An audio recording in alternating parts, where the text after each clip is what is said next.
Hi, I'm Imogen from Waffle TV, and I'm joined here by Katherine Ryan. Hi, Imogen from Waffle TV. So your show this year is called Nature's Candy. Yes. Why is that? I like the reason why, my best gay in Canada, he's called Andrew Johnston. He's very, very, very funny. He produces this all-female comedy show called Bitch Salad, and it's comedy for bitchy queens by bitchy queens, and it's like some gay guys and some gay-friendly guys and girls, and it's a sharp, edgy, amazing comedy night. And he said, when I was asking my friends kind of what I should call my show, he said, I'd call your show Nature's Candy because it's fruit. Nature's Candy is fruit. And my nature is kind of just like sweet and gentle, but I say some edgy things as well.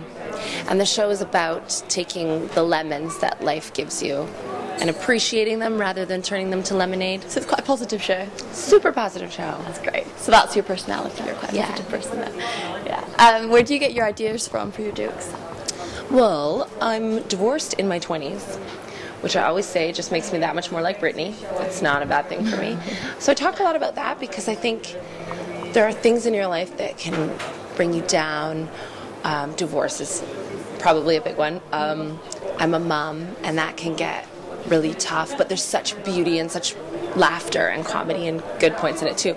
I talk about relationships, about being Canadian and living in England, some stuff about bears, some stuff about being from a small town, some observations about girls and boys, and just relationships, like personal experience. And you've had quite a few TV appearances as well. How have you got to where you are now? I'm super lucky. I've done lots of TV this year, and I think we're really blessed to live in the UK and Ireland and Scotland, where groundbreaking new comedy programs are being made all the time. So all of us have a greater opportunity to participate and to write for TV and to appear on the panel shows and to reach a broader audience because you're all up for it as well. So really, I just did, my PR person's here now.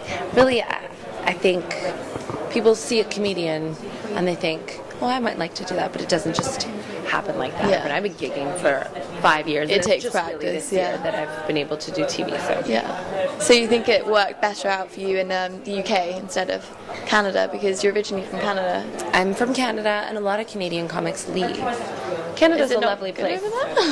Comedy's not good over there, no.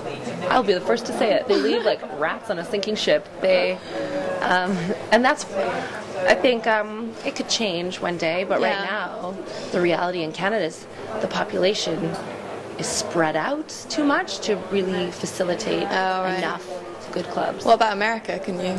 In America, they tour a lot and they do good things, but you know, the UK's better. How long have you been living over here for? 5 years. Oh, right, yeah, so you really like it here. I love the UK. I'll never go back. I'm a British mom. That's why I'm really a British comic, because I started comedy in Canada, but just barely, just done a couple gigs. I wasn't really getting paid. I was doing presenting in Canada. And then when I moved to London is really when I got into the comedy scene. So that's where all my influences are. Yeah. But you've not lost your accent since you came over here? No. No? You're never going to pick up an English or Scottish accent? No, I don't think people pick it up at this age. Yeah. Like, this is your accent. I find myself asking questions like this and maybe being a little more British, but there's no Madonna, Gwyneth Paltrow-ism happening with my accent. Who are your comedy heroes? I love Stuart Francis, who's a Canadian comedian living over here. He's amazing. I like old school guys like Louis C.K. and Chris Rock. I love Milton Jones. I love Sarah Millican is just amazing and done a lot for women right now. I like a lot of the comics who aren't maybe legends, but just people I gig with. I love Sarah Pascoe and Jessica Foster and Lou Sanders. Different people every week, really. I'll gig with someone and be like, I saw this guy from Glasgow last night that I loved. I don't even know his name. No. You just liked his style. I just loved him. And then I think his name was... Nope, I'd be guessing if I said Paul. It was Chris or Paul or Steve or James. I don't know what his name was. But he was from Glasgow. And at the end, the audience was not really up for it. That's the trouble with the free shows. They're wonderful, but sometimes you get people who've just been don't get the right dragged in and audiences. they don't want to be there. Yeah. And he said, right, I can't do the accent, but I will. You've been absolute rubbish. This has been a chore.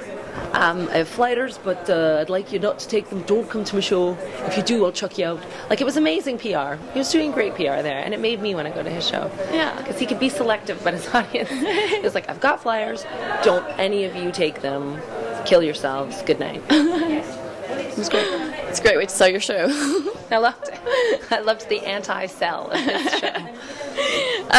What's the best thing anyone's ever said about one of your shows? The best thing anyone's ever...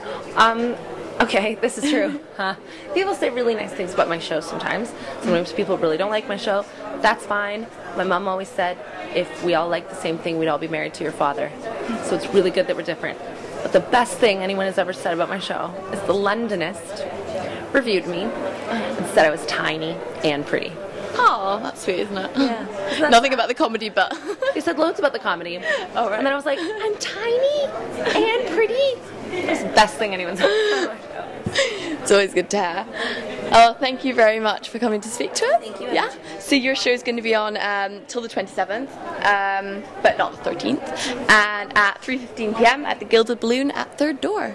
Great. So yeah, keep watching Waffle TV.